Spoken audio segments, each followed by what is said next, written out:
Hi guys, நம்ம தீயல் எப்படி பண்ணலாம் அப்படின்னு சொல்லி பார்க்கலாம். இது பண்ணுறதுக்கு அரை முறி கோகோனட், கொஞ்சமாக கோகோனட் ஆயில் விட்டு கொஞ்சம் வறுத்துக்கிட்டு, ஹாஃப் ஆனியன், 3 பல் பூண்டு, கொஞ்சமாக கருவேப்பிலை போட்டு இதையும் வறுத்துக்கிட்டு, ஹாஃப் டீஸ்பூன் மஞ்சள் தூள், ஹாஃப் டேபிள் ஸ்பூன் மல்லித்தூள், ஹாஃப் டீஸ்பூன் பெருஞ்சீரகம் இதையும் போட்டு வறுத்துக்கிட்டு, 1 டேபிள் ஸ்பூன் சில்லி பவுடர் நல்ல கோல்டன் ப்ரௌன் கலர் வர அளவுக்கு வறுத்துக்கிட்டு நல்லா ஆறுனதுக்கப்புறமா இதை ஃபைன் பேஸ்ட்டாக அரைச்சி எடுத்துக்கிடும்.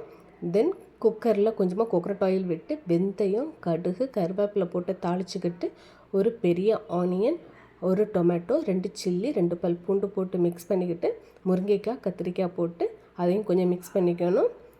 ஆல்ரெடி அரைச்சி வச்சுருக்கிற அந்த பேஸ்ட்டை இதை அப்ளை பண்ணிக்கிட்டு, ஒரு லெமன் சைஸ் புளியை கரைச்சி வச்சுருக்கோம், அதையும் அப்ளை பண்ணிக்கிட்டு, தேவையான அளவு சால்ட், தேவையான அளவு வாட்டர், ஃபைனலாக கொஞ்சம் மல்லி இலை இதையும் போட்டுட்டு 2 விசில் போட்டு எடுத்தோம்னா சூப்பரான தீயல் ரெடி. தேங்க்யூ.